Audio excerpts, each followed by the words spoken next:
বাইতুল হুদা জামে মসজিদ প্রাঙ্গণে আয়োজিত আজকের এই ইসলামী সাহিত্য কেন্দ্রের উদ্যোগে আয়োজিত আজিমুস-শান ইসলামী মহাসম্মেলনের উপস্থিত আল্লাহ পাক রব্বুল আলামিন আমাদের যাদেরকে তৌফিক দিয়েছেন এখানে সমবেত হওয়া, আল্লাহ পাক রব্বুল আলামিনের বড়ই মেহেরবানি। এমন একটি সুন্দর আয়োজন, সুন্দর একটি উদ্যোগের সাথে আমরা সম্মিলিত হতে পেরেছি, শরীক হতে পেরেছি। এই জন্য আল্লাহর দরবারে কালেমাতুশ শুকরের হাদিয়া পেশ করি আলহামদুলিল্লাহ। বাংলাদেশের একজন বরেণ্য ইসলামিক আলোচক, আলেমে দ্বীন, বন্ধুবর হযরত মাওলানা আব্দুল হাই মোহাম্মদ সাইফুল্লাহ, তার আমন্ত্রণেই মূলত আজকে আপনাদের এখানে আমার আসার সুযোগ হয়েছে। এখানে তিনি আরো অনেক বড় বড় ওলামায়ে কেরামকে, ব্যক্তিত্বকে তিনি উপস্থিত করেছেন আপনাদের সম্মুখে। আপনাদের এই অঞ্চলের মানুষের জন্য এটা একটা আনন্দের উপলক্ষ। জনাব শেখ আহমদুল্লাহ হাফিজাহুল্লাহ তাআলা ওয়া রাআহ এতক্ষণ পর্যন্ত আপনাদের সম্মুখে অত্যন্ত জ্ঞানগর্ভ আলোচনা পেশ করেছেন। এছাড়াও আরো অন্যান্য উলামায়ে কেরাম এসেছেন। তো একজন আলেমে দ্বীন যদি একটি উদ্যোগ গ্রহণ করে এবং সেই এলাকার মানুষ যদি তাকে সহযোগিতা করে, তাহলে উলামায়ে কেরাম এ জাতিকে সুন্দর সমাজ বিনির্মাণে যে সুচারু নেতৃত্ব দিতে পারে, সেটা অন্য কোনো সম্প্রদায়ের পক্ষে সম্ভব নয়। আপনাদের এই আদমদিঘির এই গ্রামের মানুষ, আপনাদের গ্রামের নাম হলো চাটখৈর। তো আপনারা সেই দৃষ্টান্ত স্থাপন করেছেন। আশা করি এভাবেই আমরা বৃহত্তর পর্যায়ে, রাষ্ট্রীয় পর্যায়ে এবং বৈশ্বিক পর্যায়ে নতুন বিপ্লব আনার যে স্বপ্ন দেখছি, ইনশাআল্লাহ সেই বিপ্লব তো সাধিত হবেই, সন্দেহের কোনো অবকাশ নেই। কামা আন্না দুনাল ইয়াউমি আল গাদ, আজ রাত অবসান হওয়ার পর যেরকম আগামীকাল প্রত্যুষে সূর্যের উদয় ঘটবে, নতুন আলো উদ্ভাসিত হবে, নতুন দিন আসবে, এ কথায় যেরকম সন্দেহের কোনো অবকাশ নেই।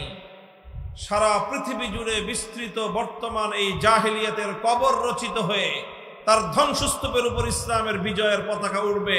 রুখবার সাধ্য পৃথিবীর কোনো শক্তির হবে না ইনশাআল্লাহ। এবং পৃথিবীতে তার দিকে দিকে পূর্বাভাস শুরু হয়েছে, অগ্রাভিযান শুরু হয়ে গিয়েছে ইনশাআল্লাহ। তো এভাবে আমরাও আমাদের অঞ্চল থেকে, আমাদের এই জনপদ থেকে ছোট ছোট মসজিদ ভিত্তিক সমাজ গড়বার যে আহ্বান, যে দাওয়াত, মসজিদ মুসলমানদের সকল কাজের কেন্দ্রবিন্দু, এই মসজিদ ভিত্তিক সমাজ যদি আমরা নির্মাণ করতে পারি আজকে ক্ষুদ্র পরিসরে, এটাই আগামী দিনে বৈশ্বিক পরিসরে ইসলামের বিজয়ের প্রথম ধাপ হিসেবে বিবেচিত হবে ইনশাআল্লাহ। আল্লাহ পাক রব্বুল আলামিন আপনাদেরকে কবুল করুন, আপনাদের এই উদ্যোগকে আল্লাহ পাক সাফল্যমণ্ডিত করুন। মুহতারাম হাজিরিন, আমি আপনাদের সম্মুখে কোরআনে কারীমের সূরাতুন নিসার ৬০ নম্বর আয়াতটুকু তেলাওয়াত করেছি। সংক্ষিপ্তভাবে এই আয়াতের উপর কিছু আলোকপাত আমি করব আপনাদের সম্মুখে। আপনারা যেমনটা জানেন, আমার আলোচনার অনেকেই শুনে থাকেন। বর্তমান মিডিয়া এবং সামাজিক যোগাযোগ মাধ্যমের কল্যাণে সামনাসামনি দেখা হোক বা না হোক, যারাই কথাবার্তা বলি আমরা কিছু মানুষের সামনে, আমাদের আলোচনা শুনে আপনারা অভ্যস্ত। আপনারা জানেন যে একটা বিষয় আমার আলোচনার মধ্যে প্রাধান্য পায়, সেই বিষয়টা হলো রাষ্ট্র এবং রাজনীতি। আমি রাষ্ট্র এবং রাজনীতি নিয়ে কিছু কথা আমার আলোচনার মধ্যে থাকেই, এবং এটা আমি পরিকল্পিতভাবে এবং এটা আমি টার্গেটকৃতভাবেই বলে থাকি, ইচ্ছাকৃতভাবেই বলে থাকি। আমার এই কথাগুলো বিপুল পরিমাণ ধর্মপ্রাণ মুসলমানদের মধ্যে যেরকম উদ্দীপনা তৈরি করে, উৎসাহ জাগায়, আবার অনেক মানুষের মধ্যে এক ধরনের বিরক্তি অথবা অ্যালার্জির চুলকানির উপদ্রব তৈরি করে।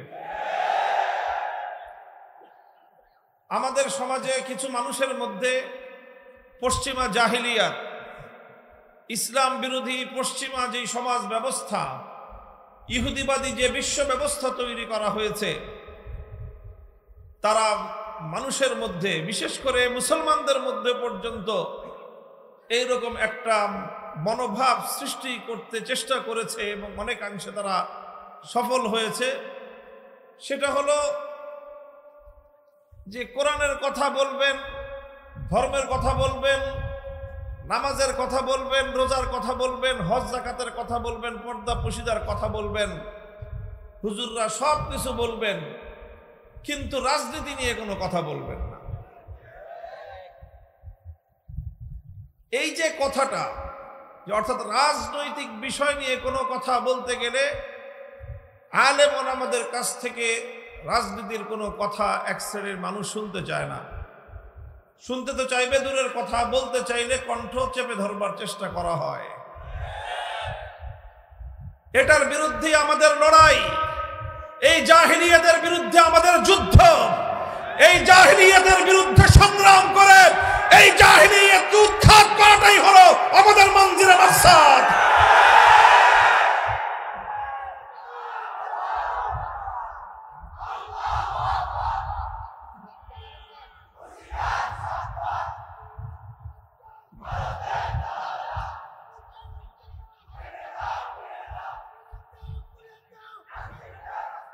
আমরা ইসলামী জীবন ব্যবস্থার প্রতিটি দিক নিয়ে কথা বলবো। ওলামায়ে কেরামের দায়িত্ব ইসলামের প্রতিটি শাখা প্রশাখা বিষয়ে মানুষকে সচেতন করা, মানুষকে সজাগ করা, কোরআন এবং হাদিসের দিক নির্দেশনা মানুষের সামনে তুলে ধরা, এটা আলেম ওলামাদের ঐতিহাসিক জিম্মাদারি। মানুষের ঈমান আকীদা নিয়ে যেমনি ভাবে তারা কথা বলবে, মানুষের ঈমান আকীদায় ত্রুটি বিচ্যুতি দেখা দিলে সেই ঈমান এবং আকীদাকে পরিশুদ্ধ করবার জন্য, মানুষের ঈমান দুরুস্ত করার জন্য মানুষকে কোরআন এবং হাদিসের দিক নির্দেশনা, ঈমান এবং আকীদার কথা তুলে ধরা আলেমদের দায়িত্ব। হালাল হারাম সম্পর্কে মানুষের মধ্যে যখন অসচেতনতা তৈরি হবে, তখন হালাল হারামের ব্যাপারে মানুষকে সজাগ করা আলেমদের দায়িত্ব। ইসলামী শরীয়তের ফরজ বিধিবিধান সংক্রান্ত বিষয়ে যখন মানুষের মধ্যে গাফলতি দেখা দিবে, মানুষকে ফরজ বিধিবিধান সম্পর্কে জাগ্রত করা, এটা আলেম ওলামাদের দায়িত্ব। মানুষের মধ্যে যদি আচার আচরণগতভাবে, মানুষের মধ্যে পারস্পরিক মুআশারাত এবং মানুষের সামাজিক আচার আচরণের ব্যাপারে যদি ইসলামের বিধিবিধান লঙ্ঘিত হতে দেখা যায়, সেই ব্যাপারে সমাজকে, মানুষকে জাগ্রত করা, মানুষকে সচেতন করা, এটা আলেম ওলামাদের দায়িত্ব। ব্যবসা বাণিজ্যের লেনদেনের মধ্যে যদি মানুষ শরীয়তের সীমা লঙ্ঘন করতে থাকে, তখন সেই সমাজকে, সেই জাতিকে, সেই মানুষকে ব্যবসা বাণিজ্যের ক্ষেত্রে আল্লাহর হুকুম, শরীয়তের বিধান মানতে উদ্বুদ্ধ করা, তাদেরকে সতর্ক করা, তাদেরকে সচেতন করা, এটা আলেম ওলামাদের দায়িত্ব। প্রতিটি বিষয়ে যেমনি ভাবে আলেম ওলামাদের দায়িত্ব, ঠিক তদ্রুপ যখন রাষ্ট্র এবং রাজনীতি ইসলামের বিরুদ্ধে পরিচালিত হতে থাকে, মুসলিম সমাজের রাষ্ট্র ব্যবস্থা যখন মুসলমানদের ঈমান হরণ করতে চেষ্টা করে, মুসলমানদের মধ্যে যখন ঈমান বিধ্বংসী কুফরি রাজনীতির মহামারী তৈরি হয়, তখন আলেম সমাজকে ঠিক একইভাবে কুফরি রাষ্ট্র ব্যবস্থা, রাজনীতির বিরুদ্ধে কথা বলবার জন্য যে কোনো ঝুঁকি গ্রহণ করা, সেটাও আলেমদের ঐতিহাসিক দায়িত্ব। মোহতারাম হাজিরিন, একটু আরেকটু পরে পরে তাকবীর দিবেন। আল্লাহ পাক রব্বুল আলামিন তৌফিক দান করেন।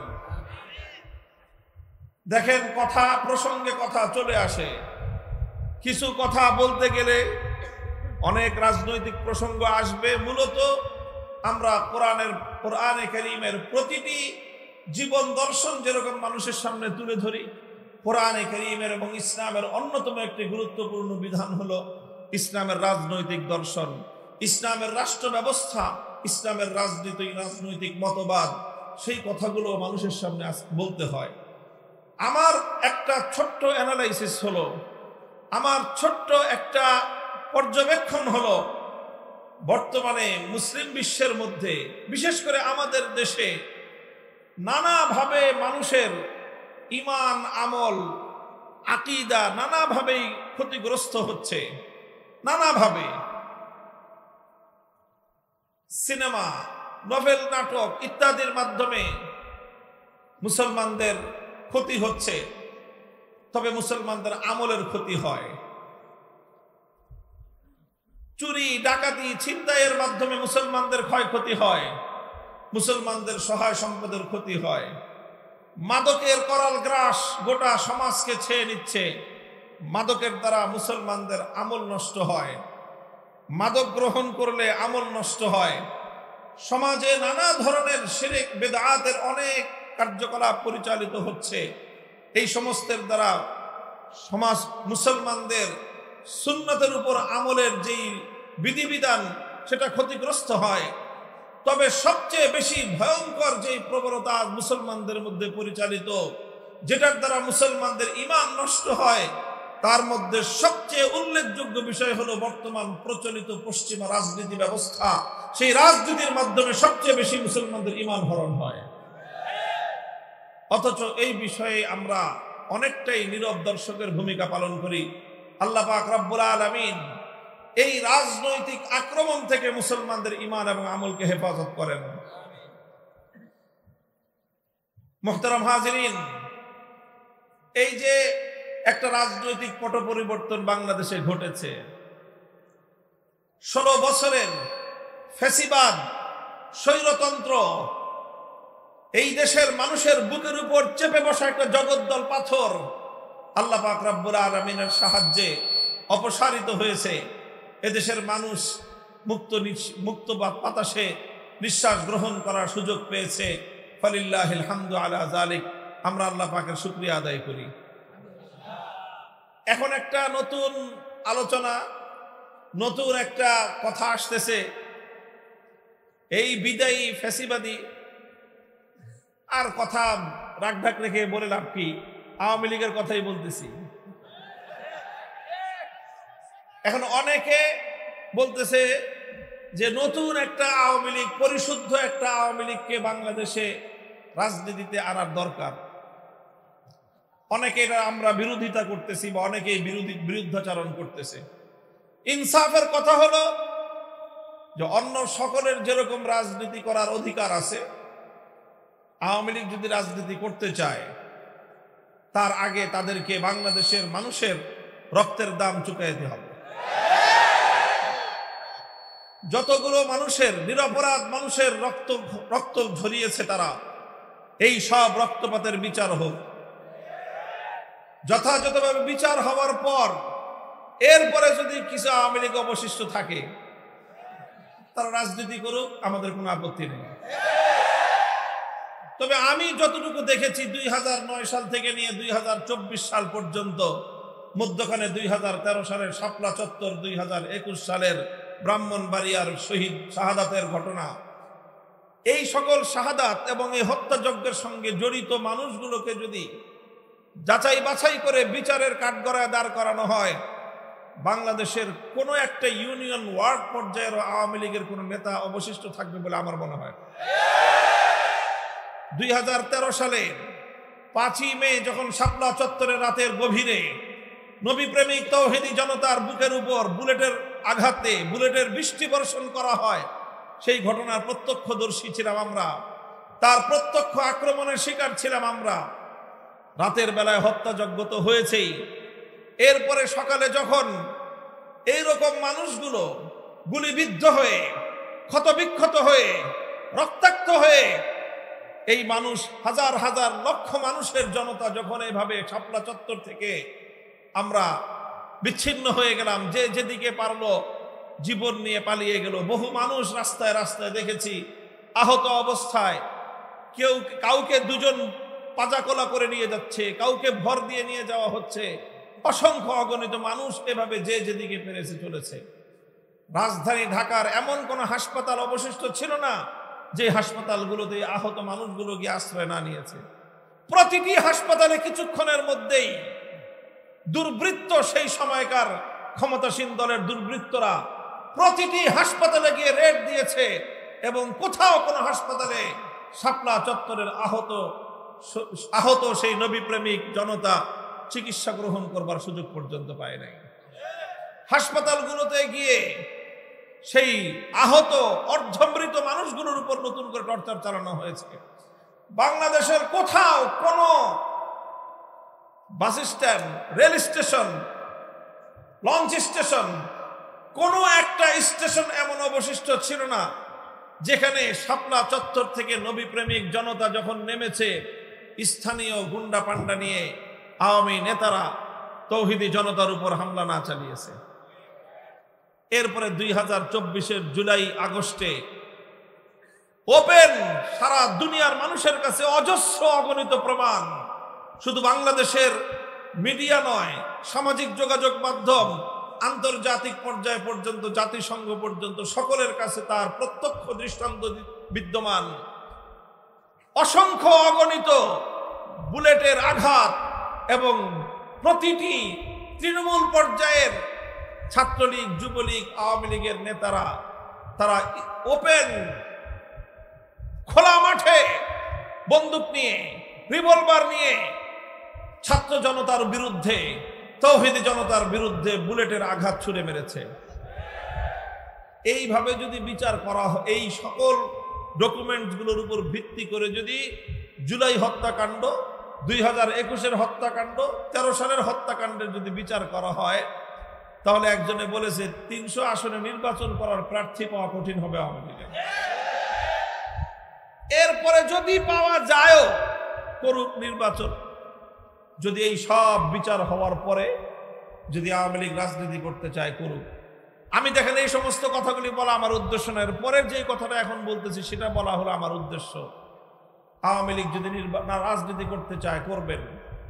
তাহলে একটা কথা আমাদের পক্ষ থেকে, আলেম সমাজের পক্ষ থেকে আমি দ্ব্যর্থহীন ভাষায় তাদেরকে বহুবার বলেছি, আজও আপনাদের মাধ্যমে তাদের কর্ণকুহরে আওয়াজ পৌঁছে দিতে চাই। তোমাদেরকে একটা বিষয় সংশোধন করে আগামীর বাংলাদেশের রাজনীতির মাঠে নামতে হবে।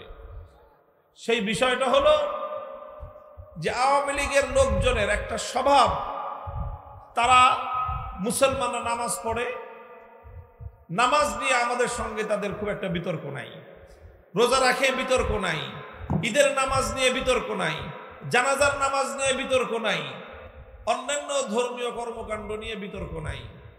যখনই আমরা রাষ্ট্রে ইসলামী রাষ্ট্র প্রতিষ্ঠার দাবি তুলি, যখনই আমরা ইসলামী রাজনীতির কথা বলতে চাই, যখনই আমরা ইসলামী রাষ্ট্র প্রতিষ্ঠার কথা বলতে চাই, তখন তারা আমাদের কণ্ঠ চেপে ধরার চেষ্টা করে। ইসলামী রাজনীতিকে তারা বন্ধ করার, ইসলামী রাজনৈতিক যে কোনো তৎপরতার তারা টুটি চেপে ধরবার চেষ্টা করে। এটা হলো আওয়ামী লীগের সবচেয়ে বড় বিরোধ ইসলামপন্থীদের সঙ্গে। তারা ইসলামের রাজনৈতিক উত্থানকে সহ্য করতে পারে না, ইসলামী রাষ্ট্র প্রতিষ্ঠার চেষ্টাকে তারা সহ্য করতে পারে না। বরং তারা সবচেয়ে জঘন্য যে কাজটা করে সেটা হলো ইসলামী রাজনীতি যারা করে, ইসলামী রাষ্ট্র প্রতিষ্ঠার রাজনীতি যারা করে, তাদের এই রাজনৈতিক তৎপরতাকে ধর্ম ব্যবসা বলে আখ্যায়িত করে। মুহতারাম হাজিরিন, মরহুম আল্লামা দেলাওয়ার হোসেন সাঈদী রহমতুল্লাহ আলাইহি একটা কথা বলতেন, আরে ধর্ম নিয়ে রাজনীতি তো তাদেরটা নয় যারা ধর্মকে প্রতিষ্ঠার জন্য রাজনীতি করে। আলহামদুলিল্লাহ, আমরা তো আল্লাহর জমিনে আমাদের ওপেন বক্তব্য, পরিষ্কার ঘোষণা, জীবনের লক্ষ্য আমাদের আল্লাহর জমিনে আল্লাহর দ্বীনকে জিন্দা করব, আল্লাহর জমিনে আল্লাহর দ্বীনকে বিজয়ী করব, আল্লাহর জমিনে কোরআনী শাসন কায়েম করব, আল্লাহর জমিনে খেলাফত কায়েম করব। সেজন্য যদি যদি জীবন দিতে হয়, জীবন দেওয়াকে সৌভাগ্য মনে করব। রক্ত দিতে হলে রক্তের গঙ্গা প্রবাহিত করব। সন্তানদেরকে ইতিম করতে হলে সন্তানরা ইতিম হবে। স্ত্রীদেরকে বিধবা করতে হলে তারা বিধবা হবে। জীবনের বিনিময়ে আল্লাহর জমিনে কোরআনের রাজ কায়েম হওয়া, এটাই আমাদের চূড়ান্ত স্বপ্ন।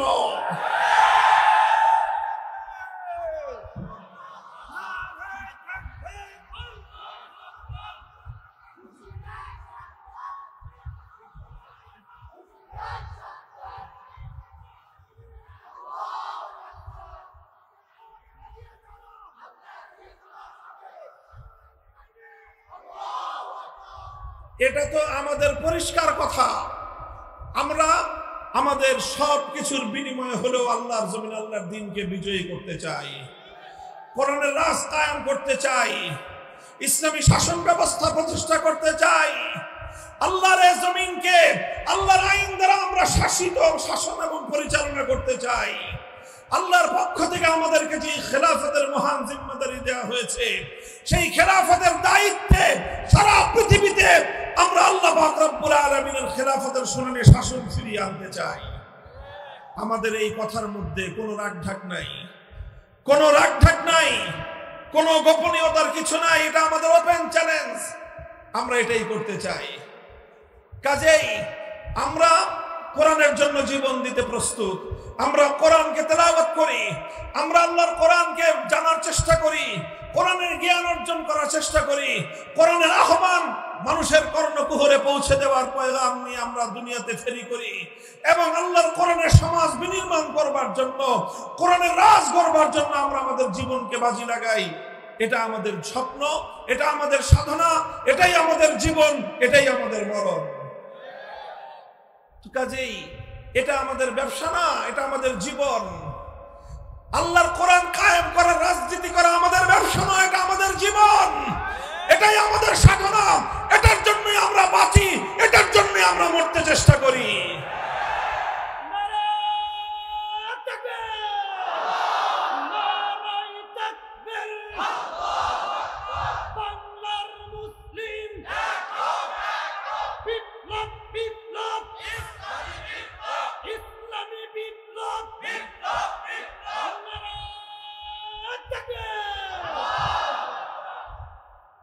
তবে ইসলাম নিয়ে ব্যবসা করে এক শ্রেণীর মানুষ আছে, ধর্ম নিয়ে ব্যবসা করে এক শ্রেণীর মানুষ আছে। এরা কারা? ধর্ম নিয়ে ব্যবসা করে তারা নির্বাচন আসলে যারা মাথায় পট্টি বাঁধে, নির্বাচন আসলে যারা হাতে তসবিহ নেয়, নির্বাচন আসলে যারা মাথায় টুপি পরে মসজিদের মধ্যে গিয়ে মুসল্লিদের সঙ্গে কোরআনের পক্ষে থাকবার জন্য প্রত্যয় ব্যক্ত করে, আবার নির্বাচনের মাধ্যমে মানুষের ভোটটাকে ধোঁকা দিয়ে আদায় করবার পর, নির্বাচিত হয়ে যাওয়ার পর আল্লাহর কোরআনের বিরুদ্ধে যারা আইন তৈরি করে। ধর্ম নিয়ে ব্যবসা তারা করে যারা কোরআনের কথা বলে ক্ষমতায় আসবার পর আল্লাহর কোরআনকে উৎখাত করার জন্য তারা আইন তৈরি করে, রাজনীতি করে। আমরা ধর্ম নিয়ে ব্যবসা করি না, আমরা ধর্মের রাজনীতি করি। আমরা ইসলাম নিয়ে ব্যবসা করি না, আমরা ইসলামের রাজনীতি করি। এই কথাটা আমি অত্যন্ত আন্তরিকতার সাথে আওয়ামী লীগের অবশিষ্ট নেতাকর্মীদেরকে বলবো, আগামী দিনে যদি বাংলাদেশে রাজনীতি করতে হয় আপনাদের এই মনোভাব এবং এই দৃষ্টিভঙ্গি পরিবর্তন করবেন। যে ইসলামী রাজনীতিকে ধর্ম ব্যবসা বলা হয় না, ধর্ম ব্যবসা বলা হয় যারা ধর্ম করে না, যারা ইসলামকে মানে না, অথচ ইসলামকে তারা মানুষের সামনে নিজের অচল মালকে পরিচালিত করবার জন্য, নিজের অবৈধ উদ্দেশ্য চরিতার্থ করার জন্য ইসলামের নামকে যারা স্বার্থ হিসেবে ব্যবহার করে, তারা ধর্ম নিয়ে ধর্মের ব্যবসা করে। এই কথাটা বললাম এজন্য যে এই যে জায়গাতে আমাদের সঙ্গে যে তাদের বিরোধ, এই বিরোধ যতদিন পর্যন্ত তারা তাদের এই জায়গাটাকে, তাদের এই দৃষ্টিভঙ্গিকে সংশোধন না করবে, আমাদের সঙ্গে আপোষ হওয়ার কোনো সুযোগ নাই। এই প্রসঙ্গে সর্বশেষ কথা হলো, আমার এই আওয়ামী লীগের সঙ্গে রাজনীতি করতে করতে এই সমস্যা আস্তে আস্তে ধীরে ধীরে বিএনপির রাজনীতি যারা করেন তাদের মধ্যে সংক্রমিত হতেছে। আমি পরিষ্কার পয়গাম দিয়ে দিতে চাই, পরিষ্কার এক বার্তা আমাদের পক্ষ থেকে দিয়ে দিতে চাই।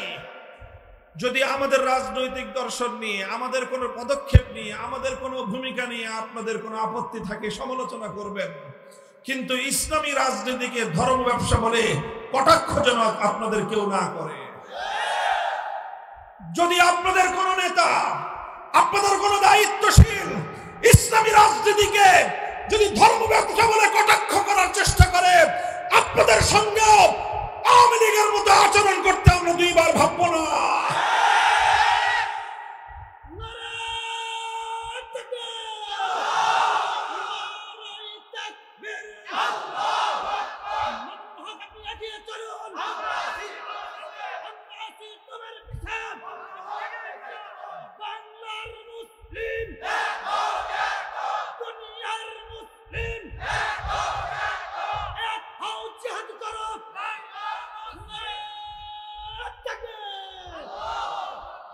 মোহতারাম হাজিরিন, কথাটা পরিষ্কার, সুন্দর একটা পরিষ্কার একটা বার্তা। আমি বাংলাদেশে যারা সেই আয়াতের আলোচনার দিকে যেতেই পারলাম না, দীর্ঘ আলোচনা আমি করব না। কোরআনে কারীমের সূরাতুন নিসার মধ্যে ৬০ নম্বর আমার তেলাওয়াতকৃত আয়াতে আল্লাহ পাক রব্বুল আলামিন একটি প্রশ্ন রেখেছেন। বিস্ময়কর, বিস্ময়াভিভূত হয়ে বিস্ময়ের সঙ্গে আল্লাহ পাক রব্বুল আলামিন আশ্চর্য বোধ করে একটি প্রশ্ন রেখেছেন। আল্লাহ বলেন, আলাম তারা ইলাল্লাযীনা ইয়াজউমুনা আন্নাহুম আমানু বিমা উনজিলা ইলাইকা ওয়া মা উনজিলা মিন ক্বাবলিক ইউরিদুনা আন ইয়াতাহাকামু ইলাত তাগুতি ওয়া ক্বাদ উমিরু আন ইয়াকফুরু বিহি ওয়া ইউরিদুশ শাইতানু আন ইউদিল্লাহুম দালালাম বাঈদা। আল্লাহ বলেন যে তোমরা কি দেখেছো এক শ্রেণীর মানুষ এমন রয়েছে, তোমরা কি লক্ষ্য করো যে কিছু মানুষ এমন রয়েছে, ইয়াজউমুনা আন্নাহুম আমানু, তারা দাবি করে যে তারা নাকি ঈমানদার। তারা কি দাবি করে? কি দাবি করে? তারা নিজেদেরকে ঈমানদার বলে দাবি করে। ইয়াজউমুন অর্থই হলো ইয়াদউন, তারা নিজেদেরকে ঈমানদার বলে দাবি করে।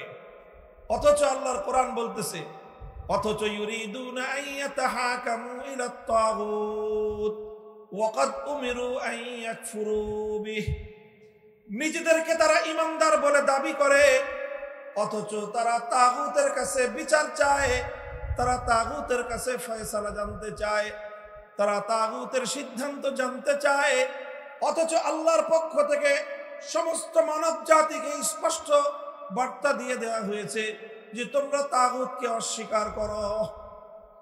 কোরআনে কারীমের এই আয়াত, সূরাতুন নিসার এই আয়াত স্পষ্ট ভাষায় মানব জাতির কাছে একটা বার্তা তুলে ধরে। সেই বার্তাটা হলো এই, যারা তাগুতকে বিশ্বাস করে, যারা তাগুতের সিদ্ধান্ত মানবার জন্য প্রস্তুত হয়, তারা আর কিছু হলেও হতে পারে, হাজি হতে পারে, গাজী হতে পারে, পাজি হতে পারে, কিন্তু ঈমানদার হতে পারে না। আল্লাহর কোরআনের বার্তা হলো এই যে তুমি তাগুতের কাছে ফয়সালা চাইবা, তাগুতের কাছে সিদ্ধান্ত জানতে চাইবা, তাগুতের বিচার মানবা, আবার নিজেকে ঈমানদারও মনে করবা। এই দুটো কোশ্চিনকালেও একত্রিত হতে পারে না। কোরআনে কারীমের বহু আয়াত একইভাবে আল্লাহ পাক রব্বুল আলামিন তাগুতের প্রতি ঈমানদারদেরকে চূড়ান্তভাবে তাগুতকে বর্জন করতে বলা হয়েছে। সূরাতুল বাকারার মধ্যে আল্লাহ পাক রব্বুল আলামিন স্পষ্ট ভাষায় বলেছেন, আল্লাহ পাক রব্বুল আলামিন কোরআনে কারীমের বিভিন্ন জায়গায় তাগুত সম্পর্কে পরিষ্কার বার্তা দিয়েছেন। আল্লাহ বলেছেন, আল্লাযীনা আমানু ইউকাতিলুনা ফী সাবিলিল্লাহ ওয়াল্লাযীনা কাফারু ইউকাতিলুনা ফী সাবিলিত তাগুত। আল্লাহ বলেন, যারা ঈমানদার তারাও লড়াই করে, যারা বেঈমান তারাও লড়াই করে। ঈমানদাররা লড়াই করে আল্লাহর পথে, বেঈমানরা লড়াই করে তাগুতের পথে। সুতরাং আল্লাহর পথ হলো ভিন্ন, তাগুতের পথ হলো ভিন্ন।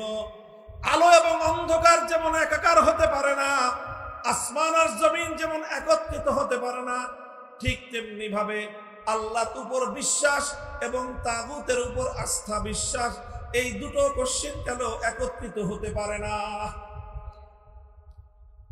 যদি আপনি আমি ইমানদার হতে চাই, মুমিন হতে চাই, তাহলে পরিষ্কার আল্লাহর কোরআন পরিষ্কার সাফ সাফ আমাদেরকে বলে দিয়েছে যে তোমাদেরকে আল্লাহর উপর ইমানদার হতে হবে, আল্লাহর উপর বিশ্বাসকে অটল এবং অবিচল রাখতে হবে, একই সঙ্গে তাগুতকে তোমার অস্বীকার করতে হবে। তুমি যদি তাগুতকে অস্বীকার করতে না পারো, তাহলে তুমি তোমার ঈমান কোশ্চিনকালেও আল্লাহর নিকট গ্রহণযোগ্য হতে পারে না। প্রশ্ন আসতে পারে তাগুত কাকে বলা হয়? খুব সংক্ষিপ্ত আলোচনার মাধ্যমে আমি আপনাদের সম্মুখে তাগুতের সংক্ষিপ্ত পরিচয় তুলে ধরবো, এটাই আমার আলোচনার সর্বশেষ পয়েন্ট। মুহতারাম হাজিরিন, যুগে যুগে কোরআনে কারীমের যত মুফাসসিরিনগণ তাফসীর লিখেছেন, কোরআনে কারীমের তাফসীর করেছেন, তারা সকলেই তাগুতের পরিচয় তুলে ধরেছেন। সকল মুফাসসিরিনদের আলোচনাকে যদি একত্রিত করা হয়, তাগুত সম্পর্কে মুফাসসিরিনগণ যেই ব্যাখ্যা, যেই বিশ্লেষণ, তাগুতের যেই ডেফিনিশন এবং তার যে সংজ্ঞা তুলে ধরেছেন, তার সারমর্ম হলো এই: তাগুত কাকে বলা হয়? তাগুত বলা হয় আল্লাহ পাক রব্বুল আলামিনের জন্য যেই স্থান, যেই আসন নির্ধারিত, আল্লাহর জন্য যেই মর্যাদাটা নির্ধারিত, আল্লাহর জন্য নির্ধারিত আসন যদি কোনো গায়রুল্লাহকে দেওয়া হয়, কোনো গায়রুল্লাহকে যদি আল্লাহর জন্য নির্ধারিত আসনে বসানো হয়, সেই গায়রুল্লাহকেই বলা হয় তাগুত। কথা বোঝা গেল? যেমন ছোট্ট একটা দৃষ্টান্ত দেই, আপনারা প্রশ্নের জবাব দিয়ে দৃষ্টান্তটা বুঝতে সহজ হবে। বলেন তো, এই মহাবিশ্বের মধ্যে ইবাদতের উপযুক্ত একমাত্র কে? আরো জোরে বলেন, মহাবিশ্বের মধ্যে ইবাদতের উপযুক্ত একমাত্র কে? আল্লাহ। ইবাদতের উপযুক্ত একমাত্র আল্লাহ। এখন এই আল্লাহর জন্য যেই ইবাদত, সেই ইবাদত যদি আল্লাহর জন্য না করে কোন গায়রুল্লাহর জন্য কেউ ইবাদত করে, তাহলে যেই গায়রুল্লাহর জন্য ইবাদত করা হবে সেই গায়রুল্লাহকে বলা হয় তাগুত। আরো স্পেসিফিক দৃষ্টান্ত বুঝেন, যেরকম কোরআনে কারীমের মধ্যে সে যুগের কথা বলা হয়েছে, সেই যুগে কিছু মানুষ আল্লাহকে বাদ দিয়ে লাত, মানাত, উজ্জা, হুবাল এই সকল দেবদেবতার পূজা করত, এই সকল দেবদেবতার ইবাদত করত। ইবাদতের উপযুক্ত একমাত্র কে? জোরে বলেন কে? যখনই কোনো মানুষ আল্লাহকে বাদ দিয়ে লাত, মানাত, উজ্জা, হুবাল দেবতার ইবাদত করলো, তখন লাত, মানাত, উজ্জা, হুবাল এই দেবতাগুলোকে আল্লাহর জন্য নির্ধারিত আসনে সমাসীন করা হলো। আল্লাহর জন্য নির্ধারিত আসনে সমাসীন যাকেই করা হয় তাকেই তাগুত বলা হয়। যখন কেউ লাতকে পূজা করে, তখন লাতকে বলা হয় তাগুত। যখন কেউ মানাতকে পূজা করে, মানাতকে বলা হয় তাগুত। যখন কেউ উজ্জা বা হুবালকে পূজা করে, তখন উজ্জা বা হুবালকেই বলা হয় তাগুত। বর্তমান যুগের মানুষ লাত, মানাত, উজ্জা, হুবালের পূজা করে না। আজকের যুগের কিছু মানুষ তারা সরস্বতীর পূজা করে, আজকের যুগের কিছু মানুষ দুর্গার পূজা করে, আজকের যুগের কিছু মানুষ তারা কালীর পূজা করে। আল্লাহকে বাদ দিয়ে বিভিন্ন দেবদেবতার পূজা করে। যখনই কোনো মানুষ আল্লাহকে বাদ দিয়ে কোনো দেবদেবতাকে পূজা করলো, আল্লাহকে বাদ দিয়ে দুর্গার ইবাদত করলো, তখন দুর্গাকে বলা হয় তাগুত। আল্লাহকে বাদ দিয়ে সরস্বতীর ইবাদত করলো, সরস্বতীকে বলা হয় তাগুত। আল্লাহকে বাদ দিয়ে কালীর ইবাদত করলো, কালীকে বলা হয় তাগুত। অর্থাৎ যে আসন একমাত্র আল্লাহর জন্য নির্ধারিত, সেই আসনে যদি কোনো গায়রুল্লাহকে বসানো হয়, সেই গায়রুল্লাহকেই বলা হয় তাগুত। তাগুতের পরিচয় বুঝতে পারলেন? এতক্ষণ পর্যন্ত আমি যেই তাগুতের কথা বললাম, এটা হলো ইবাদতের ক্ষেত্রে তাগুত। ঈমানের জন্য অপরিহার্য জরুরি বিষয় হলো প্রত্যেকটা মুমিনকে, প্রত্যেক ব্যক্তিকে একত্ববাদ তথা তাওহীদকে বিশ্বাস করতে হবে। তাওহীদ হলো ঈমানের সবচেয়ে গুরুত্বপূর্ণ বুনিয়াদ। ঈমানের সবচেয়ে গুরুত্বপূর্ণ বুনিয়াদ কি বললাম? বলেন কি? তাওহীদ। তাওহীদ মানে কি? একত্ববাদ। তাওহীদ মানে কি? একত্ববাদ। এই একত্ববাদের একটা অংশ হলো তাওহীদ ফিল ইবাদাহ। ইবাদতের মধ্যে আল্লাহর একত্ববাদকে মানতে হবে। ইবাদতের একমাত্র উপযুক্ত কে? জোরে বলেন, ইবাদতের একমাত্র উপযুক্ত কে? ইবাদতের উপযুক্ত একমাত্র আল্লাহকে বিশ্বাস করা, ইবাদতের উপযুক্ত একমাত্র আল্লাহকে স্বীকার করা, ইবাদতের উপযুক্ত একমাত্র আল্লাহকে মান্য করা, এটাকে বলা হয় তাওহীদ ফিল ইবাদাহ। আল্লাহকে বাদ দিয়ে যখন কোনো গায়রুল্লাহর ইবাদত করা হয়, এটাই হলো শিরক। আর যেই গায়রুল্লাহর ইবাদত করা হলো তাকেই বলা হয় তাগুত। ইবাদতের মধ্যে যেরকম তাওহীদকে বিশ্বাস করতে হয়, ঠিক তাওহীদের আরেকটা গুরুত্বপূর্ণ অংশ হলো তাওহীদ ফিল হাকিমিয়াহ। হাকিমিয়াতের অর্থ হলো এই আসমান এবং জমিন সহ মহাবিশ্বের মধ্যে মাখলুকাতের জন্য, সকল সৃষ্টি জগতের জন্য আইন তৈরি করবার, বিধান তৈরি করবার একমাত্র অধিকার কার? চিৎকার করে বলেন, এই মহাবিশ্বের মধ্যে আইন এবং বিধান তৈরি করবার চূড়ান্ত ক্ষমতা একমাত্র কার? এই মহাবিশ্বের মধ্যে ইবাদতের উপযুক্ত একমাত্র কে? ইবাদতের উপযুক্ত যেমন একমাত্র আল্লাহ, ঠিক তদ্রূপ মহাবিশ্বের মধ্যে আইন এবং বিধান তৈরি করবার একমাত্র অধিকার কার? একমাত্র অধিকার হলো আল্লাহর। ইবাদতের উপযুক্ত একমাত্র আল্লাহ, এটাকে বলা হয় তাওহীদ ফিল ইবাদাহ, ইবাদতের তাওহীদ। ঠিক তদ্রূপ আইন এবং বিধান তৈরি করবার ক্ষেত্রে চূড়ান্ত ক্ষমতা একমাত্র আল্লাহর, এটাকে বলা হয় তাওহীদ ফিল হাকিমিয়াহ, অর্থাৎ আইন তৈরি করবার, বিধান তৈরি করবার তাওহীদ। এবার আমি আপনাদেরকে জিজ্ঞাসা করি, কোন একজন মানুষ যদি আল্লাহরও ইবাদত করে আবার দুর্গারও পূজা করে, লোকটা ঈমানদার না বেঈমান? একজন মানুষ 24 ঘন্টার মধ্যে 23 ঘন্টা 55 মিনিট আল্লাহর ইবাদত করলো, শুধুমাত্র 5 মিনিটের জন্য কোন গায়রুল্লাহর ইবাদত করলো, কোন দেবতার পূজা করলো, আপনারা বলেন দেখি লোকটা ঈমানদার না বেঈমান? কারণ কি? সে তো 23 ঘন্টা 55 মিনিট অথবা 23 ঘন্টা 59 মিনিট সে একমাত্র আল্লাহর ইবাদত করলো, আর একটা মিনিট শুধুমাত্র আল্লাহকে বাদ দিয়ে কোনো গায়রুল্লাহর ইবাদত করলো। এরপরে কি লোকটা ঈমানদার থাকতে পারে? কেন থাকতে পারবে না? কারণ ঈমানের সঙ্গে কোনো শিরক গ্রহণযোগ্য হতে পারে। মুহতারাম হাজিরিন, কথাটা এই জায়গায় একটু লক্ষ্য করে বুঝুন, একটু মনোযোগ দিয়ে বোঝার চেষ্টা করুন। বড় এক ভয়াবহ বিপদের মধ্যে মুসলিম উম্মাহকে নিমজ্জিত করে দেয়া হয়েছে। ইসলামী রাজনীতি নিয়ে কোনো কথা বলি, রাজনৈতিক বিষয় নিয়ে জন্যই কথা বলি, কারণ রাজনৈতিক কুফরি মতবাদের মাধ্যমে লক্ষ কোটি মুসলমানদের ঈমানকে যেভাবে হরণ করা হচ্ছে, অন্য কোন কার্যকলাপের মাধ্যমে এই পরিমাণ মুসলমানের ঈমান হরণ হয় না।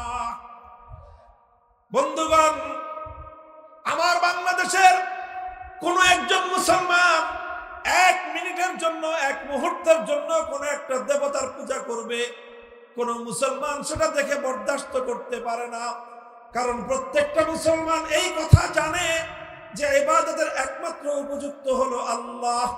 আল্লাহকে বাদ দিয়ে কোন গায়রুল্লাহর যদি পূজা করা হয়, তাহলে 1 মুহূর্তের জন্য কোন গায়রুল্লাহর ইবাদত করলে একজন মানুষ আর কিছু হলেও হতে পারে, ঈমানদার থাকতে পারে না। কিন্তু বড় দুঃখ এবং পরিতাপের বিষয়, ইবাদতের উপযুক্ত যেরকম একমাত্র আল্লাহ, ওই এক আল্লাহকে বাদ দিয়ে গায়রুল্লাহর ইবাদত করলে যেরকম মানুষের ঈমান থাকে না, ঠিক তদ্রূপ মানব জাতির জন্য, বিশ্বের জন্য, গোটা মাখলুকাতের জন্য আইন এবং বিধান তৈরি করবার একমাত্র অধিকার কার? এটাও তো তাওহীদ, এটাও তো আল্লাহর একত্ববাদ। অথচ অসংখ্য অগণিত মানুষ ইসলামের নাম ধারণ করে, অসংখ্য অগণিত মানুষ 5 ওয়াক্ত নামাজ পড়ে, অসংখ্য অগণিত মানুষ বছর বছর হজ করে, প্রতি বছর রোজা রেখে, অসংখ্য অগণিত মানুষ মাথায় টুপি পরে, মুখে দাড়ি রেখে, তারা তাওহীদ ফিল হাকিমিয়ার বিশ্বাসকে লঙ্ঘন করে আল্লাহর আইন গায়রুল্লাহর আইনকে সমান মর্যাদা দিয়ে তারা তাদের ঈমানকে ধ্বংস করে বেঈমান আর মুশরিকে পরিণত হচ্ছে। এই বিষয়ে কোনো কথা নাই। এই বিষয়ে কথা বলতে গেলেই আমাদের টুটি চেপে ধরবার চেষ্টা করা হয়। এই বিষয়ে মুসলমানদেরকে সতর্ক করতে গেলেই বলে যে হুজুররা ওয়াজের মাঠে রাজনীতি করবেন না। আমরা তো রাজনীতি করতে চাই নাই, কিন্তু যখন আমরা দেখি রাজনীতির মাধ্যমে সরল প্রাণ মুসলমানদের ঈমান হরণ করা হয়, তখন সেই কুফরি রাজনীতির বিরুদ্ধে কথা বলা আলেমদের ফরজ। সেই কুফরি রাজনীতির বিরুদ্ধে তখন কথা বলা, উম্মতকে সতর্ক করা প্রত্যেকটা ইমানদার আলেমের দায়িত্ব এবং কর্তব্য হয়ে দাঁড়ায়। মুহতারাম হাজিরিন, এই কথা অনেক লম্বা দীর্ঘ একটা আলোচনার বিষয়। রাত গভীরে এত সূক্ষ্ম বিষয় দীর্ঘ আলোচনা করবার কোন সুযোগ আমার নাই। আমি শুধু আল্লাহর পয়গম্বরের একটি হাদিসের উদ্ধৃতি দিচ্ছি আপনাদেরকে, বিষয়টা একটু বোঝানোর জন্য। লক্ষ্য করে বুঝেন, এরপরে আলোচনা সমাপ্ত হবে। হযরতে আদী ইবনে হাতেম রাদিয়াল্লাহু তাআলা আনহু আল্লাহর নবীর একজন জলিলুল কদর সাহাবী, অতি উচ্চ মর্যাদা সম্পন্ন একজন সাহাবী। নাম হলো তার আদী, তার বাবার নাম হাতেম তাই। আমরা হাতেম তাইয়ের নাম শুনেছি, বিশ্ববিখ্যাত পৃথিবীর মধ্যে একজন দানবীর। আজও পর্যন্ত পৃথিবীতে দান এবং মানুষকে উপকার করার ক্ষেত্রে এক কিংবদন্তি নাম হলো হাতেম তাই। এই হাতেম তাইর ছেলে ছিলেন আদী ইবনে হাতেম। আদী ইবনে হাতেম তিনি তার গোত্রের একজন সর্দার ছিলেন, প্রধান ছিলেন। তারা খ্রিস্টান জাতি ছিলেন। সেই আদী ইবনে হাতেম আল্লাহর নবীর কাছে আসলেন নবীজির সঙ্গে দেখা করতে। নবীজির কাছে এসে দেখেন যে আল্লাহর নবী কোরআনে কারীমের সূরাতুল বারাতের আয়াত তেলাওয়াত করতেছেন। ইত্তাখাযু আহবারাহুম ওয়া রুহবানাহুম আরবাবাম মিন দুনিল্লাহ, ইত্তাখাযু আহবারাহুম ওয়া রুহবানাহুম আরবাবাম মিন দুনিল্লাহ। আল্লাহ পাক রব্বুল আলামিন কোরআনে কারীমের মধ্যে খ্রিস্টানদের সম্পর্কে একটা অভিযোগ করেছেন। অভিযোগটা হলো খ্রিস্টানরা তাদের মধ্যকার দুই শ্রেণীর মানুষ। এক হলো আহবার, অর্থাৎ তাদের মধ্যে যারা জ্ঞানী সম্প্রদায়, আরেক হলো তাদের রুহবান, তাদের মধ্যে যারা পাদ্রী সম্প্রদায়। তাদের জ্ঞানী এবং তাদের পাদ্রী, এই দুই শ্রেণীর মানুষকে তারা রব বলে গ্রহণ করে নিয়েছে, আল্লাহকে বাদ দিয়ে। এটা হলো খ্রিস্টানদের ধর্ম বিশ্বাস। যখন আল্লাহর নবী কোরআনের এই আয়াত শুনলেন, এই আয়াত তেলাওয়াত করলেন, আদী ইবনে হাতেম আল্লাহর নবীর কাছে প্রশ্ন করলেন, যে ইয়া রাসূলুল্লাহ, আপনার কোরআনের মধ্যে, আপনাদের ধর্মগ্রন্থে আমাদের খ্রিস্টানদের সম্পর্কে যে অভিযোগটা করা হয়েছে, সেই অভিযোগটা তো অবাস্তব। আল্লাহর নবী বললেন, কিভাবে অবাস্তব? বললেন, আমরা তো কোনোদিন কোনো খ্রিস্টান, আমাদের কোনো জ্ঞানীকে আমরা রব বলি নাই। আমরা তো কোনোদিন আমাদের কোনো জ্ঞানী ব্যক্তির পূজা বা ইবাদত করি না। আমরা তো কোনোদিন আমাদের মধ্যকার কোনো পাদ্রীর পূজা করি না। আমরা তো কোনোদিন আমাদের কোনো পাদ্রীকে আমাদের রব বলে আমরা ঘোষণা করি নাই। তাহলে আপনি কেন বলছেন যে খ্রিস্টানরা তাদের পাদ্রী এবং তাদের জ্ঞানীদেরকে রব বলে গ্রহণ করে নিয়েছে? এই কথাটা তো খ্রিস্টানদের সম্পর্কে ঠিক নয়। আল্লাহর নবী তখন আদী ইবনে হাতেমকে পাল্টা প্রশ্ন করলেন, হে আদী, তুমি জবাব দাও। হে আদী, তুমি জবাব দাও যে তোমরা আলাস্তুম হারামতুম মা হারামুহু ওয়া আহলালতুম মা আহাল্লুহু। তুমি আমাকে একটা জবাব দাও, তোমাদের খ্রিস্টানদের মধ্যে এমন কোন রীতি আছে কিনা যে আল্লাহ পাক রব্বুল আলামিন কোন একটা জিনিসকে বৈধ বলেছেন, অথচ আল্লাহর সেই হালালকৃত বৈধ জিনিসটাকে তোমাদের জ্ঞানী এবং পাদ্রীরা মিলে যদি অবৈধ ঘোষণা করে দেয়, তখন খ্রিস্টান তোমরা সম্প্রদায়, তোমাদের জ্ঞানীদের, তোমাদের সুশীল সমাজ যখন সেটাকে অবৈধ বলল, আল্লাহ বৈধ বলেছেন, হালাল বলেছেন, তোমাদের সুশীলরা যখন সেটাকে হালাল অবৈধ বলে দেয়, তোমরা সেটাকে অবৈধ বলে মেনে নাও। আবার বিপরীতে আল্লাহ যেটাকে অবৈধ করেছেন, আল্লাহ যেটাকে হারাম করেছেন, তোমাদের জ্ঞানী সম্প্রদায়, পাদ্রী সম্প্রদায় মিলে সেটাকে যখন বৈধ বলে দেয়, তখন তোমরা সেটাকে বৈধ বলে মেনে নাও। এমন বিষয় খ্রিস্টানদের মধ্যে আছে কিনা? তখন আদী ইবনে হাতেম বললেন যে হ্যাঁ ইয়া রাসূলুল্লাহ, এই ধরনের বিষয় তো খ্রিস্টানদের মধ্যে আছে। খ্রিস্টানদের মধ্যে এমন অহরহ ঘটনা ঘটে যখন তাদের আল্লাহ প্রদত্ত কোনো বিধান, আসমানি শরীয়তের কোনো বিধান যখন তাদের পছন্দ হয় না, আল্লাহ যেটাকে বৈধ করলেন এটা তাদের পছন্দ হয় না, তখন তাদের পাদ্রীরা এবং তাদের জ্ঞানীরা মিলে সেটাকে অবৈধ ঘোষণা করে দেয়, আর খ্রিস্টান সম্প্রদায় সেটাকে অবৈধ বলে মেনে নেয়।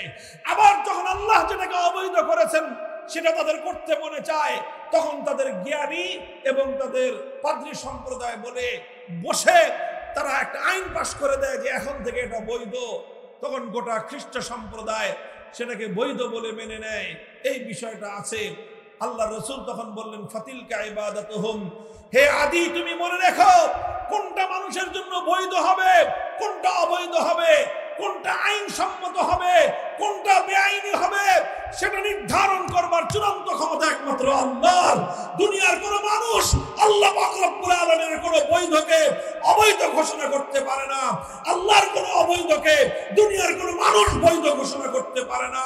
যে মানুষ আল্লাহর বৈধকে অবৈধ বলবে, যে মানুষ আল্লাহর অবৈধকে বৈধ বলবে, সে সরাসরি আল্লাহর সঙ্গে টক্কর দিল, সে আল্লাহর সঙ্গে বিরোধ করলো।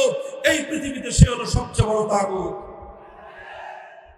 মুহতারাম হাজিরিন, বড় দুঃখ এবং পরিতাপের বিষয় হলো এই যে 1 মিনিটের জন্য আল্লাহর জায়গায় কোন গায়রুল্লাহর ইবাদত করলে কোন মানুষ ঈমানদার থাকতে পারে না। এই কথা সবাই মানে, এই কথা সবাই বিশ্বাস করে। অথচ আজ পাশ্চাত্য রাজনীতি আমাদের সমাজের মধ্যে এমন এক ভয়ঙ্কর রাজনৈতিক দর্শন চাপিয়ে দিয়েছে, যেই রাজনৈতিক দর্শনের মাধ্যমে সমাজের কিছু নির্বাচিত মানুষ কোন একটা সংসদে বসে অথবা কোন একটা মন্ত্রণালয়ে বসে, মন্ত্রী পরিষদের বৈঠকে বসে আল্লাহর কোরআনের অসংখ্য আইনকে তারা পরিবর্তন করে দিচ্ছে, আল্লাহর কোরআনের বিধানকে তারা পরিবর্তন করে দিচ্ছে।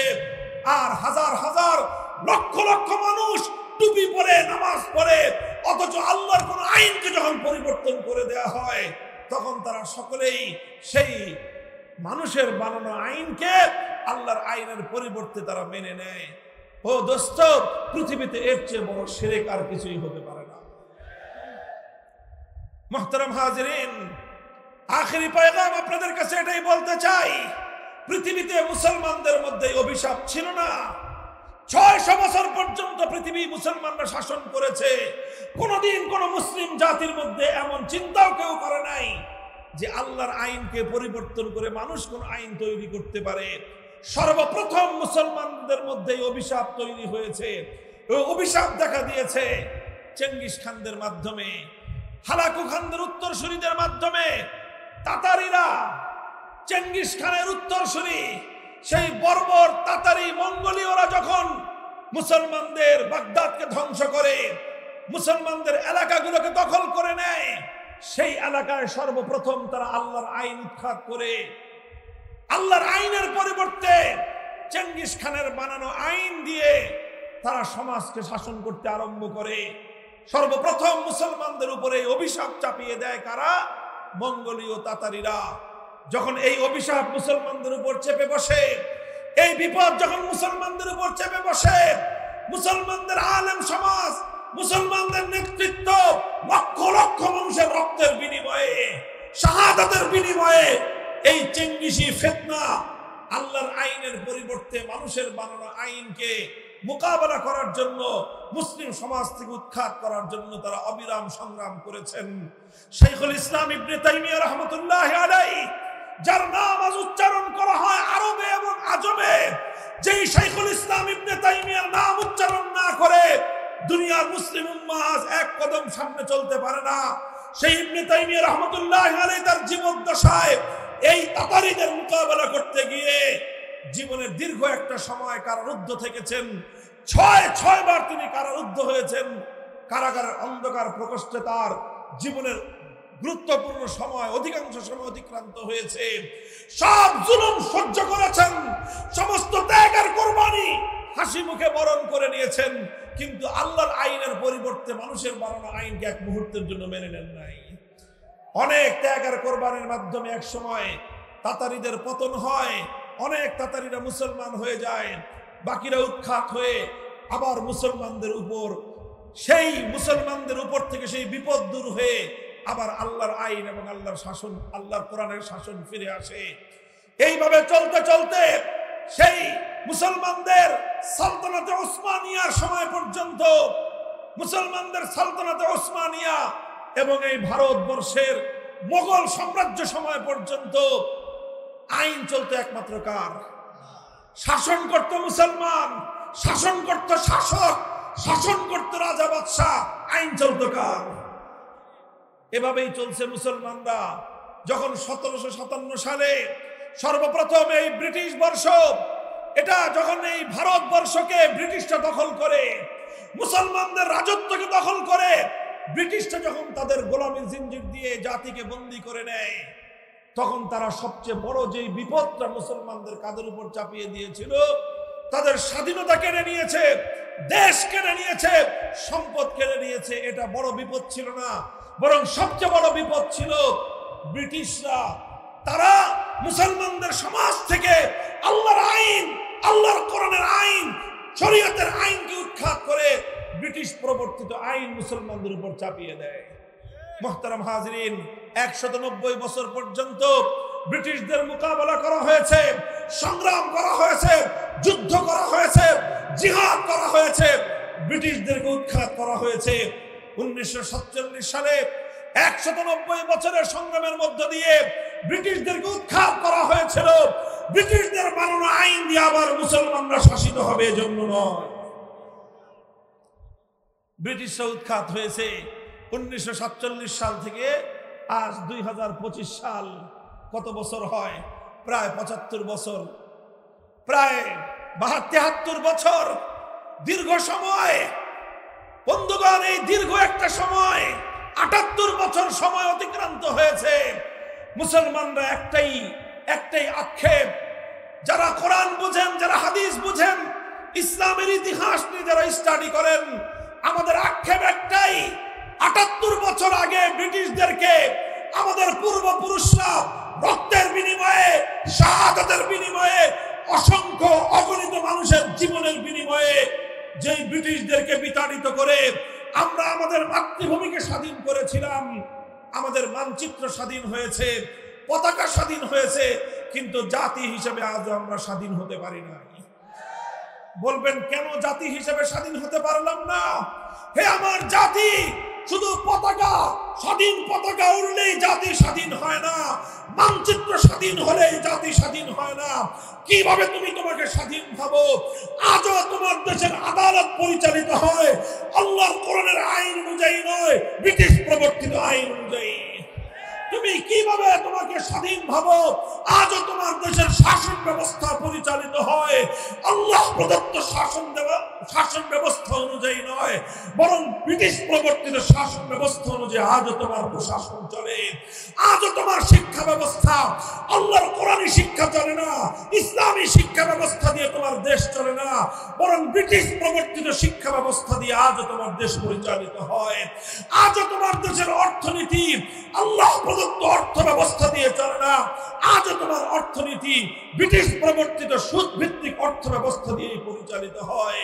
যে দেশের অর্থ ব্যবস্থা ব্রিটিশ প্রবর্তিত, যে দেশের শিক্ষা ব্যবস্থা ব্রিটিশ প্রবর্তিত, যে দেশের শাসন ব্যবস্থা ব্রিটিশ প্রবর্তিত, যে দেশের আইন ব্রিটিশ প্রবর্তিত, তাদের মানচিত্র স্বাধীন হতে পারে, পতাকা স্বাধীন হতে পারে, সে জাতি আজও স্বাধীনতা পায় না।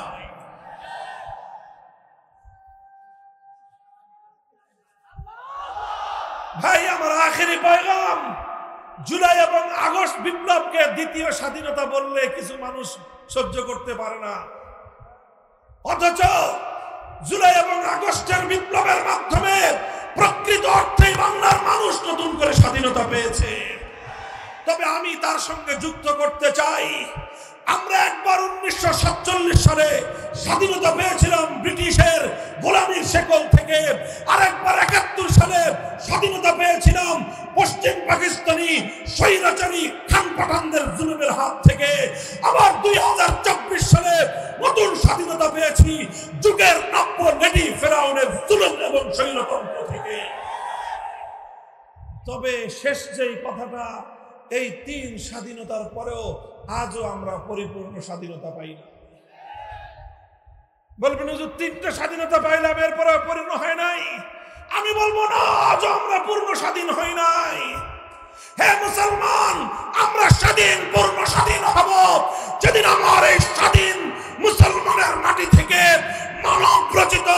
সমস্ত আইন, সমস্ত শাসন, তন্ত্র মন্ত্রকে বঙ্গোপসাগরে ভাসিয়ে দিতে পারবো। আলহামদুলিল্লাহ, জুলাই এবং আগস্ট বিপ্লবের মধ্য দিয়ে আমরা এখন নতুন করে সেই স্বপ্ন দেখতে শুরু করেছি। আলহামদুলিল্লাহ বলেন, কথা ঠিক না বেঠিক? বলবেন হুজুর জুলাই আগস্টে কি ইসলামী বিপ্লব হয়েছে? আমি বলবো যে না, জুলাই আগস্টে ইসলামী বিপ্লব হয় নাই, তবে ইসলামী বিপ্লবের পূর্বাভাস দেখা দিয়েছে। যেমন প্রতিদিন সকালবেলা যখন সূর্য উদিত হয়, সূর্য উদয়ের ঘন্টা দেড়েক আগে পূর্ব দিগন্তে সুবহে সাদেকের অভ্যুদয় ঘটে। কথা বলেন ঠিক না বেঠিক? আমরা যখন ফজরের নামাজের ওয়াক্ত হয়, ফজরের নামাজ পড়ি, তখন কিন্তু সূর্য উঠে না। সূর্য উঠে তখন সুবহে সাদেক হয়। সুবহে সাদেক হলে দুনিয়ার মানুষ বুঝে আর কিছুক্ষণ পরে সূর্যের উদয় হবে।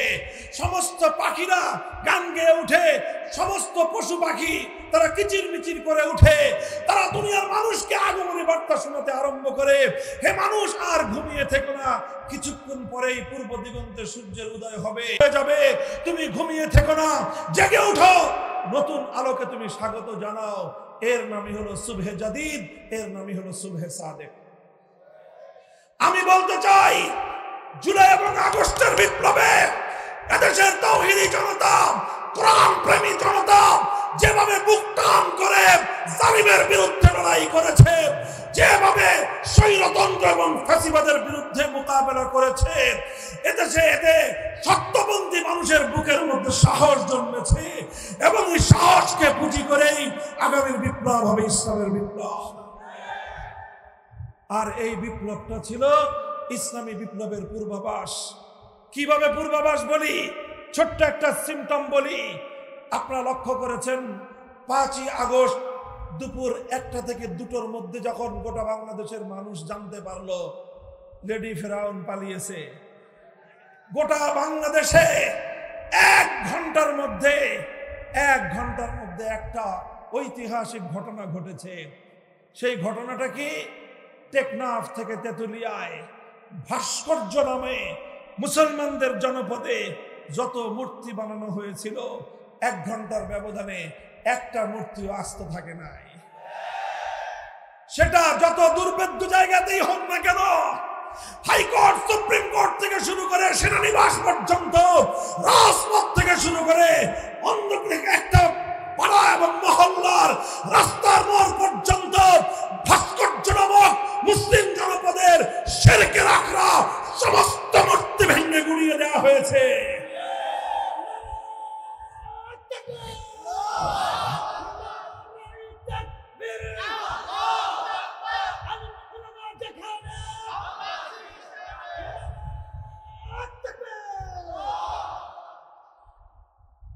এটা বিপ্লবের সিম্পটম। কারা এই ভাস্কর্যগুলো ভেঙেছিল? বিপ্লবীরা। কথা বলেন ঠিক না বেঠিক? এ থেকে স্পষ্ট একটা বার্তা পাওয়া যায়। এখানে আবার কেউ এটা ভুল বুঝবেন না, আমরা কোনো হিন্দুদের মন্দিরের মূর্তি ভাঙি নাই। কথা বলেন ঠিক না বেঠিক?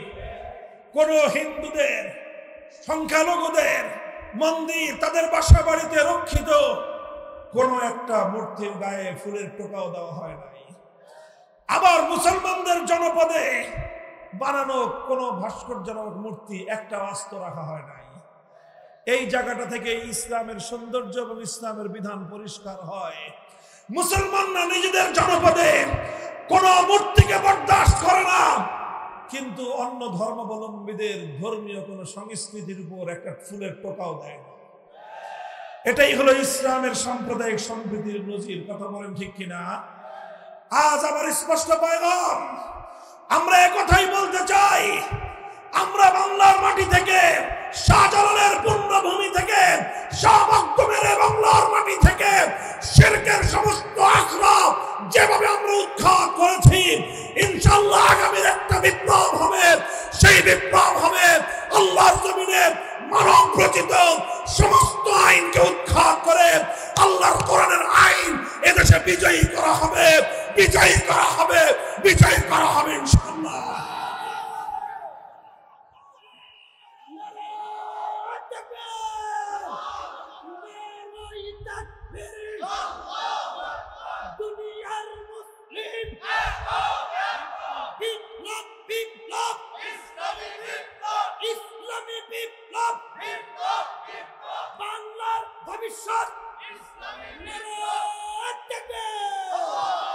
মুহতারাম হাজিরিন, আমরা আপনাদের কাছে এই পয়গাম পৌঁছে দিতে চাই, আপনারা এভাবে মসজিদ ভিত্তিক সমাজ তৈরি করুন। মুসলমানদের মার্কাজ হবে মসজিদ, মুসলমানদের সংস্কৃতি হবে মসজিদ কেন্দ্রিক, মুসলমানদের প্রতিটি কেন্দ্রের মূল কেন্দ্রবিন্দু হবে মসজিদ। মুসলমানদেরকে মসজিদ বিমুখ করে মূর্তিমুখী করবার যে কোনো হিন্দুয়ানীয় তৎপরতা, ভারতীয় সেই সকল ষড়যন্ত্রকে আমাদের এভাবেই রুখে দিতে হবে। প্রস্তুত থাকবেন তো ইনশাআল্লাহ? যেভাবে ফ্যাসিবাদকে বাংলার মাটি থেকে উৎখাত করা হয়েছে, যেভাবে ছোট ছোট স্বাধীনতা এনেছি, চূড়ান্ত স্বাধীনতা আনবার জন্য আল্লাহর কোরআনকে আল্লাহর জমিনে চূড়ান্তভাবে বাস্তবায়ন করবার জন্য যদি আমাদের রক্ত দিতে হয়, রক্ত দিতে হবে, জীবন দিতে হলে জীবন দিতে হবে, শাহাদাতের নজরানা দিতে হলে শাহাদাতের নজরানা দিতে হবে। 2000 তাজা প্রাণের মাধ্যমে 2000 তাজা প্রাণের মাধ্যমে যদি আমরা ফ্যাসিবাদকে বিতাড়িত করতে পারি, সেখানে মানব রচিত সমস্ত তন্ত্র মন্ত্রের কবর রচনা করে আল্লাহর কোরআনকে বিজয়ী করবার জন্য যদি 20,000 মানুষের শাহাদাতের নজরানার প্রয়োজন হয়, শহীদি ঈদগাহে মাথায় কাফনের কাপড় বেঁধে কারা কারা প্রস্তুত থাকবা? হাত তুলে খোদার কাছে শপথ করো।